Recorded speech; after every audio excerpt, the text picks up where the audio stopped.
धीरेन्द्र शास्त्री जी, ये बता सकते हैं कि आप कौन हैं, आप कहां से हैं, आपके पिताजी का नाम क्या है, आपने क्या पाप किया है, आपके साथ क्या होने वाला है? आपकी औकात बता रहा हूँ सर। अब बीमारियां कहाँ ठीक कर रहा है? बाबा तो ये बता रहा है तेरे 4 अफेयर हैं, तेरे 3 अफेयर हैं। Very true.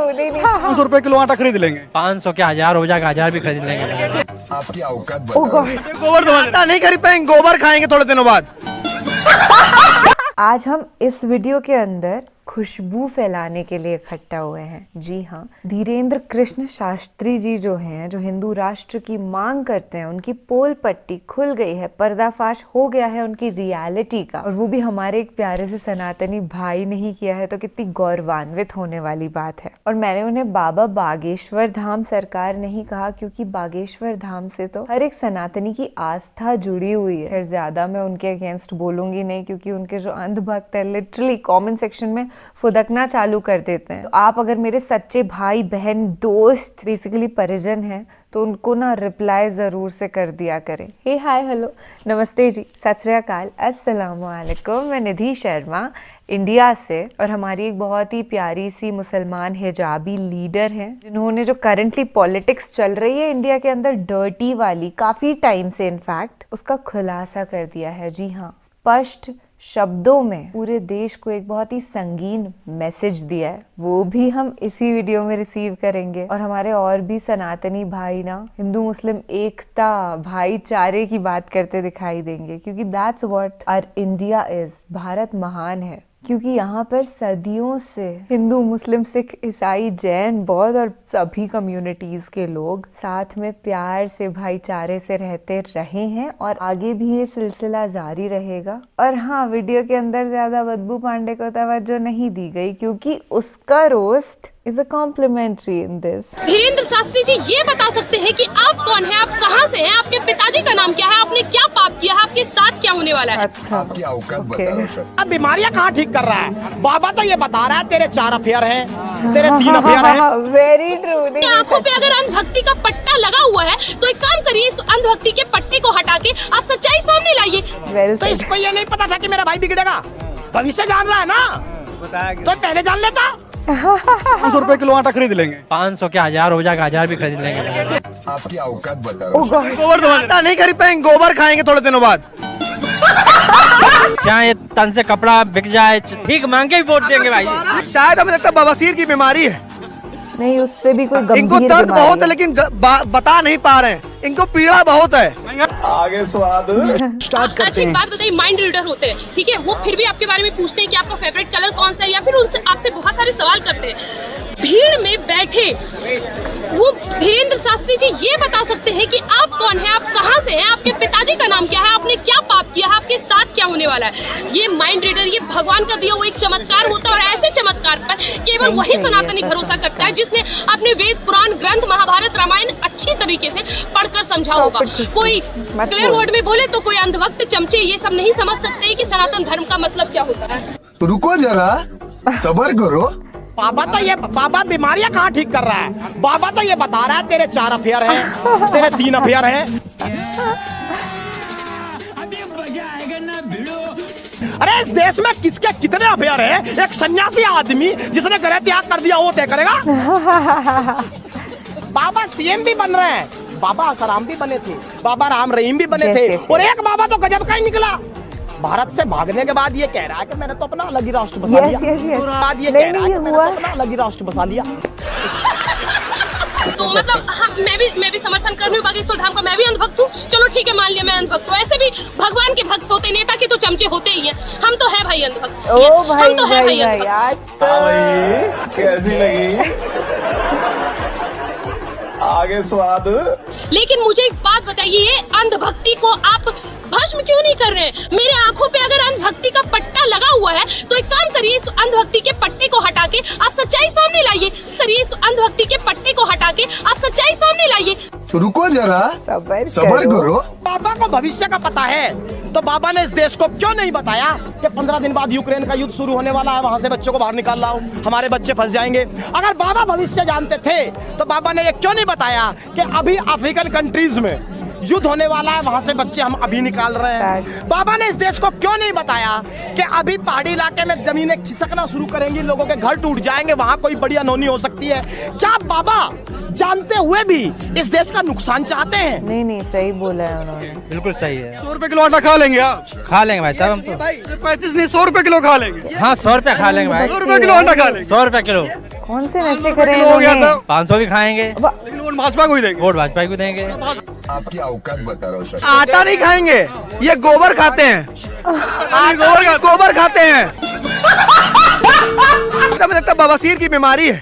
हाय, बवासीर की बात। हाँ, इनको दर्द बहुत है लेकिन बता नहीं पा रहे हैं। इनको पीड़ा बहुत है महंगाई से। हाँ, बहुत पीड़ा नहीं पा रहे। इनको। चेहरा बता रहा है लेकिन भक्ति निकल रही है। किलो आटा है, महंगा नहीं लगता है। हमको नहीं लगता महंगाई। आप 100 रुपए किलो ले लोगे। 100 ले लेंगे, 100 हो गया, 500 ले लेंगे। चाहे भाई तन से मेरे। कपड़ा बिक जाए, चप्पल जो हट जाए, चप्पल भी उतर कहना चाह रहे हैं। हाँ चप्पल उतर जाए, चप्पल उतर आएंगे जाए क्या? है। आएंगे क्या? बीजेपी वोट देंगे भाई हम। बीजेपी वोट देंगे। बीजेपी वोट देंगे। तन से कपड़ा उतर जाए, बीजेपी को वोट देंगे। हाँ बिल्कुल देंगे भाई साहब। अभी बता दे भाई, अभी बता दे। मोदी की भक्ति का चश्मा लगा हुआ है, इसको उतार लीजिए वरना शादी के बाद भीख मांगेंगे, वरना शादी के बाद भीख मांगेंगे।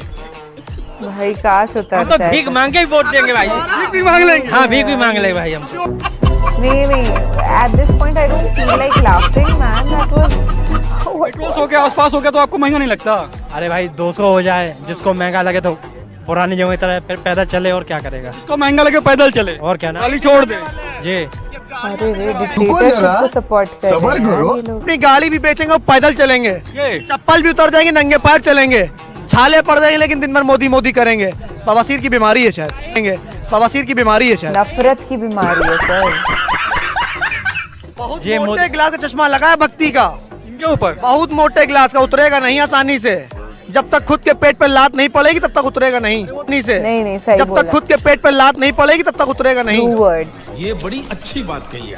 तो होना चाहिए और खोद के निकालो। अगर निकल गया किसी का शरीर तो रख लेना, और नहीं तो निकलेंगे तो वहाँ से शिवलिंग। तो क्या हर जगह मंदिर है क्या? हर जगह मस्जिद है क्या? अबे हर जगह मस्जिद है। क्या हो गया आपकी इसको औकात यार? बता रहा हूँ सर। बुरा नहीं मानना यार सर। ये- देश बचा ही नहीं है और रोजगार के नाम पर कुछ नहीं है, शिक्षा के नाम पर कुछ नहीं है, सुरक्षा के नाम पर कुछ नहीं है। इनको चाहिए मंदिर मस्जिद, मंदिर मस्जिद, मंदिर मस्जिद। सिर्फ धर्म का चश्मा पहनाकर लोगों को बेवकूफ बनाना, ये है राजनीति। ये बड़ी अच्छी बात कही है। नहीं नहीं, बीजेपी बहुत वालों के पास यही काम perfect। रह गया, खाली हिंदू मुसलमान 99% कांग्रेस ने ही देश को आज इतना डेवलप कर दिया है। कांग्रेस ने हिंदू मुसलमान नहीं किया भैया, कांग्रेस ने सिर्फ मुसलमान किया है, इसलिए फिर हिंदू राष्ट्र ना बनने की बात करें। हिंदू राष्ट्र क्यों बनना चाहिए यार? अब क्यों बनना चाहिए? आप लड़ने से कोई फायदा है? ये तो उसी टाइम 1947 में हो सकता था। ये तो उसी टाइम 1947 में हो सकता था। ये बड़ी अच्छी बात कही है। अब समझिए आप क्या कहते हैं, पाकिस्तान में हिंदुओं के साथ अत्याचार। अरे भैया ये पाकिस्तान नहीं है, ये हिंदुस्तान है।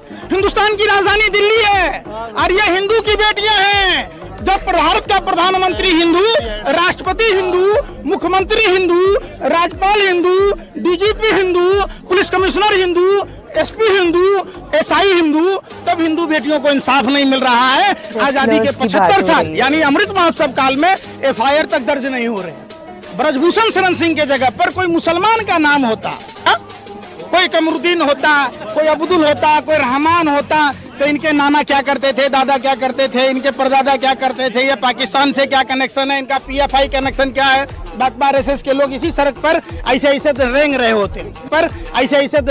होते, घुटने के बला। मीडिया भी नागिन डांस रही होती। नहीं वो सही कह रहे अब हैं। इनको बिलबिली लगी हुई है, अब ये तड़फ रहे हैं। क्यों तड़फ रहे हैं मैं आपको बता दूं, क्योंकि तो सनातन का बच्चा जाग चुका है। सनातन के बच्चे को जाग चुका है, बच्चा जान चुका है कि सनातन का जो रखवाले हैं वो हमारे बीजेपी वाले हैं। सनातन के रखवाले वो बीजेपी वाले हैं, क्योंकि एक बीजेपी ऐसी है जो सनातन का अच्छा चाहती है, एक बीजेपी ऐसी है जो सनातन का अच्छा चाहती है। रुको जरा, सबर करो। तो निश्चित तौर पर आप गोबर को च्यवनप्राश समझकर खाते हैं। बेटियां चाहे पंडित की हो या मौलाना की हो, इसको जाति और धर्म, भाषा, प्रांत से जोड़कर अगर आप देखते हैं तो निश्चित तौर पर आप गोबर को च्यवनप्राश समझकर खाते हैं। आपके दिमाग में गुस्सा भरा है। जैसे गोबर एक ऑलराउंडर पदार्थ है, समझिए ना। अगर वही खेत में पड़ता है तो खाद का काम करता है, चूल्हा में पड़ता है तो ईंधन का काम करता है, और जब दिमाग में भरता है तो वही अंधभक्त पैदा होता है और जब दिमाग में भरता है तो वही अंधभक्त पैदा होता है। समझिए, है तो गोबर ही ना। अब गोबर का हलवा तो बनेगा नहीं, ड्राई फ्रूट डाल दीजिए, घी डालिए, शक्कर डालिए, कुछ भी डाल दीजिए, पंचमेवा डाल दीजिए, हलवा नहीं बनेगा। बनेगा तो सूजी का ही, बेसन का ही बनेगा।